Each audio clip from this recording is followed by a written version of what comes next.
Yebo, ngigrand. Ngiyakuzwa lapho uthi uZuma uzilwela izimpi zakhe. Awuyichazi izimpi zikaZuma. Ya impi yaZuma nje straightforward ayilwayo la. Ingxaki yakhe noRamaphosa iyodwa nje engiyaziyo.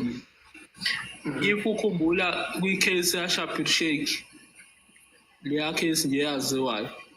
Angithi akekho ongayazi leyo case le yabhekene Hayi ichaze bhuti ngoba uchazela umuntu ongazi angithi.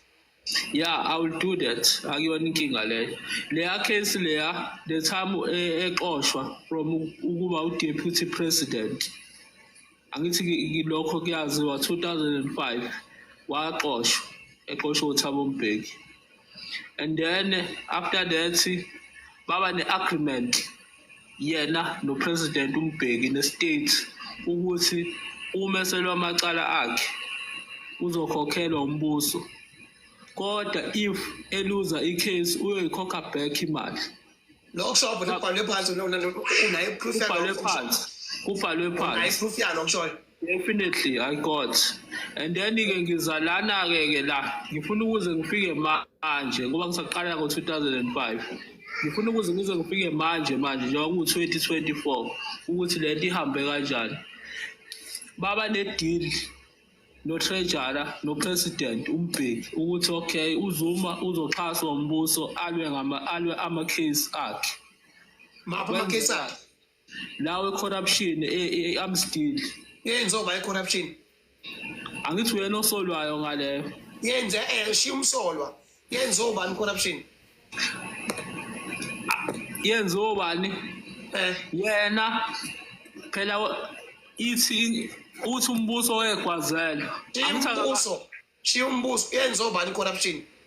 Akaka-approve phela. Angithi ama-allegation. Why nga-approve ngapho? Icala lise-on nje. Qhubeka sikuzo. Ya, angithi-ke mina ngifuna ukufika ngithi lokushoyo ubambe ku-Google ngithi. Angiyiguglishi. Indaba eyaziwa. Yeah. I got a proof. And then-ke mina ngizoba lana-ke esekutheni why ngithi ulwiza izinto zakhe. Yeah. Leyo mali-ke le ababevumelene ngayo ukuthi uzokhokhelwa bekuyinto ebiyenzeka. Up until i-DA iye court iyofuna i-declaration ukuthi umbuso awungamkhokheli uPresident Zuma. Imake user lokusho ngakutholaphi mina ngifuna ukufunda just ngiyokukhona umuntu eshoyo iyona. Njengoba nami unayo proof ilapha la ngaya khona ngifike ngithola. Yabona lento le angazi ukuthi yakujomba kanjani babukhoma ngoba it's well documented. Cha, uthe wena iproof nayo. Ngithi mina kulaphi la ngaya khona mina ngifike nami ngiboye lo proof le. Angazi singakunika kanjani kodwa kunayo mina iproof. Mhlawumbe mawukuthi proof leyo wena ngifuna nami uyalawa yakhona. Ngitshela ukuthi laphi leya proof la ngifike ngikwazi nami ukuyibona. Okay, yabona ke le proof le la ungayithola khona. If unga-check-a icase yaZuma ukuthi i-agreement yakhe noMbeki yayithini. If ungabheka leyo agreement ababanayo yena no-president wangalesa sikhathi uzoyithola lento ukuthi umbuso wawumkhokhela upresident. Ngizoyithola kuphi? Mina ngifuna le proof le wena onayo. Kulaphi la ngizoya khona lokusho ngifike ngikuthole mina. Yilonto engiyifunayo leyo. Mawuthi angiyecaleni ngingena kanjani? Lethi proof wena ukuze ngikwazi ukuthi ngiye khona lento eyisho ngifike ngilokhu ngifike ngiyithole. Hayi yabona lento oyishoyo ayikho easy njengobusho but iyiqiniso. Okay, sibheka phi i-agreement leyo eyenziwa uMbeki noZuma. Yilapha la kumele ngiye khona ngiyobheka lo agreement leyo abayenza. Angithi leyo agreement yabo ibiveli between bona. Uyena nombuso. Yaba between bona. Wawukhona phaka la phansi kwabo nawo ingxenye yalo ngoba wena unayo. Ngangingekho kodwa ngoba sebeyixoxa enkantolo akayiphiki noNxamalala akayiphiki shuthi iqiniso ngoba akayiphiki even nabameli bakhe abayiphiki yingakho kuthiwa njengamanje ukweleta estate u-13 million. That is why. Yabona cha isenkantolo. Utoyoza imangise account namanje. Imakhona mangise account namanje. Ngiya understand ukuthi mhlambe uyiliphi iqembu kambe? Angizwa. Uyiliphi? Hello. Uyiliphi Hayi iqembu? baba. Mina nje ngumhlali wase South Africa ohamba ngeqiniso. Hayi angishongo njalo, angibuzanga ukuthi uhamba ngani. Iqiniso linzima kabi ukuthola. Iqiniso linzima kabi ukuthola. Bambala abantu ababamba ngeqiniso ukuthi bahamba ngamanga. Yebo. Kodwa yazi ukuthi ngabe uthi uhamba ngeqiniso nje leyo nje futhi ungalimbi imenshini nangenilodwa ilanga ngoba baningi abacabanga ukuthi bame eqinisweni bamafaka emangeni. Yebo. Baba kodwa yazi ukuthi why lento ngithi iqiniso. Cha ngazi. Into edala lokho yingoba enkantolo kwayena akakuphiki lokho ukuthi kwenzeka.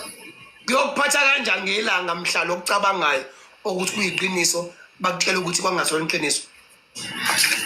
Usuthe wena kuyiqiniso wena. Na umnikazi wayethe iqiniso.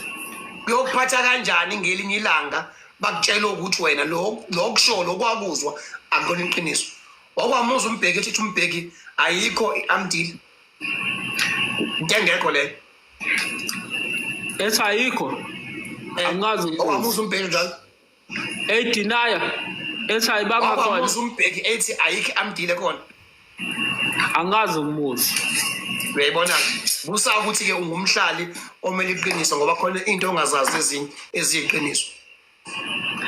Ya kodwa ke uyazi ukunceda user ne ngikufake lana ngoba uya understand futhi mina uyangazi ukuthi mina ngomkhonto wesizwe ne sewa commenta lapha yana wathi uZuma ulwa izimpi zakhe ngakubuza ukuthi ziphi izimpi uZuma ayilwayo. Angisifelwa ngivimba iziphi izimpi uZuma ayilwayo. Uyangivimba ufuni ngifike lapha engifuna ukuya khona.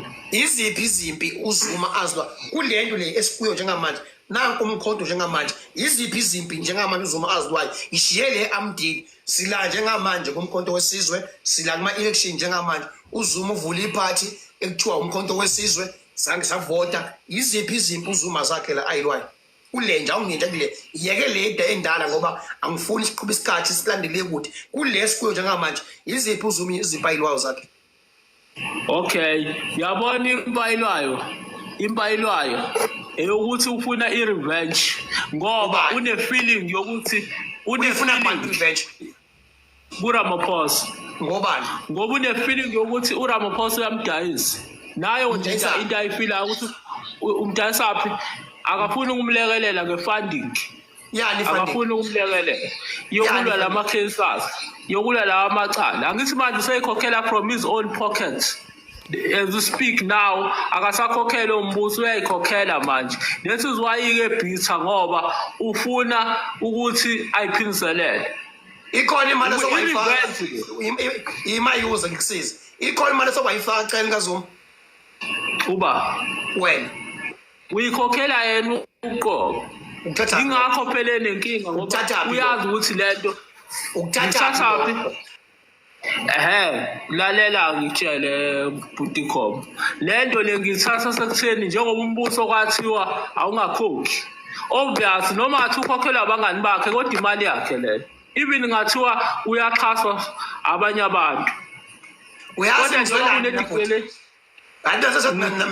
ngizwelana mina ngizwela wena othe wena umele iqiniso ne uthe umhlali waseSouth Africa omele iqiniso mina ngizwela wena mina ukuthi lento esikuyo wena uyibuka njenge revenge ngizwela wena kakhulu mina bhuti enkulu mina ngizwela iyona revenge wait kodwa mina ngizwela mina ngizwela wena kakhulu mina lokuthi lento le njengamanje esikuyo wena mawuyibuka wena uyibuka uZuma ne revenge awuboni bhuti ingane emhlabeni awuboni nje kumnyama nje wena ubona revenge wena kuphela nje why abantu base Africa bona ke bevele basuma bonke bovotela umkhonto wesizwe ingoba nabafuna revenge nabo hayi babu babukhompela laba bantu bebedukisile wayovotela nje umkhonto wesizwe ingoba umuntu yena nje naye eyophela uzuma revenge bebemdabukela phela bamdabukela bathi kudlalwa ngayo abantu angithi bathi kudlalwa ngayo kusemnyama uyayazi lento hayi kusemnyama nje kakhulu la kwena kusemnyama nje kakhulu ngebhuti omkhulu la kwena yabona nje ungalingi uyiphoxe nabantu hamba nje kahle nje uyinika isikhathi kahle ukuvule nala nje ukubuke nje izinto akekho umuntu ongavela asuke nje athathe ivoti lakhe athi uyolwela uzuma into engekho leyo bhuti into engekho nje le akekho umuntu ongavele esawuthi avela asukume nje umuntu nje hayi ngiyodefend uzuma ekumnyama kwabanye abantu